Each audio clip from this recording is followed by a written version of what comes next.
Hi everyone, I'm Dr. Sylvia, a women's health GP. If you're pregnant or planning to be, you've probably seen the headlines this week asking a scary question. Is paracetamol or Tylenol or acetaminophen safe in pregnancy? Maybe you've even seen that clip from the White House.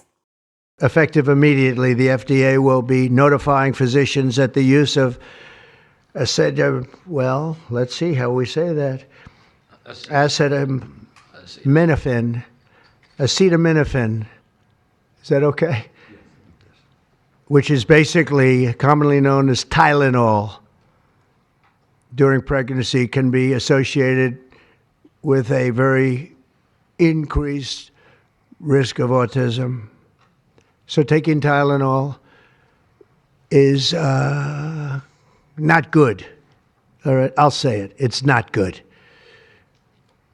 For this reason, they are strongly recommending that women limit Tylenol use during pregnancy unless medically necessary. So ideally, a woman won't take Tylenol.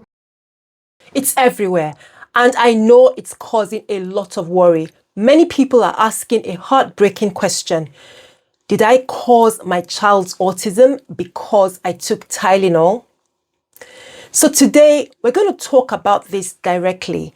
We'll look at some of these studies, but more importantly, I'm going to give you the tools to understand what this kind of research actually means for you. First, a quick note. Autism is a neurological condition that affects how people interact with the world. It exists on a spectrum, which means it affects everyone differently. Our question today is not really about autism itself, but about what the research says and doesn't say about a link to paracetamol. To understand the news, we need to understand one crucial idea, and that is the difference between something being linked or associated with something else and something directly causing it. So let me tell you a little story. Imagine me a few years ago sitting in a restaurant doing some research in this busy restaurant.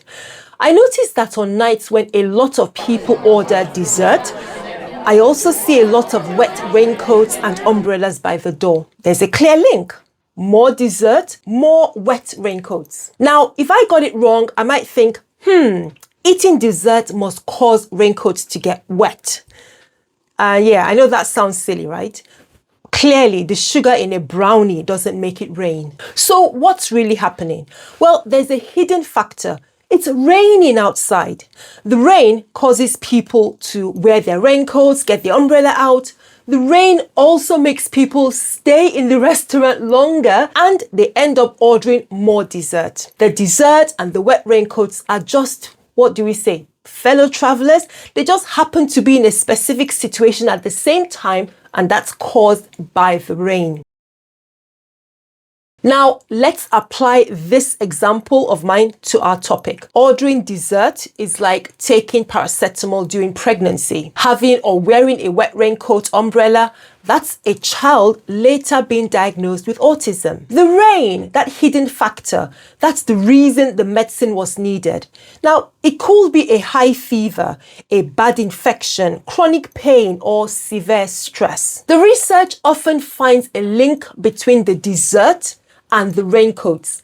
But the most important question is it the paracetamol or Tylenol itself causing the issue, or is it the underlying rain, maybe the fever, maybe the infection, maybe the stress that might affect a baby's development? So this is what the newest and the best studies are currently trying to figure out.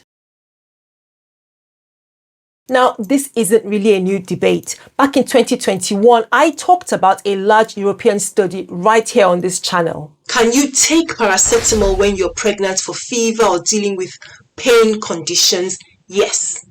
This study should not frighten a woman who's pregnant from using paracetamol if she absolutely needs to use it during pregnancy. That study I told you also found an association, a link. It suggested a small increased chance of autism, but the researchers themselves pointed out a big limitation. They couldn't rule out other factors, something that we call confounders. My conclusion back then was the same as health guidelines today. It is safe to take paracetamol when you're pregnant if you need it. Don't endure a serious pain or high fever because that stress on your body can also be harmful for your baby. Now, let's get to the big new study from Sweden that everyone's talking about. This study was huge. It looked at over 2.4 million children. At first glance, the results seemed worrying. They saw a very slight increase in autism and ADHD rates in children whose moms took paracetamol. The raw numbers went from, for example, 1.33% to 1.53% for autism. Now, that's a tiny difference. But here's the brilliant part of this study. The researchers did a special test to look for that rainy night factor that I mentioned earlier. They compared siblings, that is, children from the same mother, where she took paracetamol in one pregnancy, but not in another pregnancy. Doing this helps cancel out things like family genetics, household income, and the home environment. What did they find?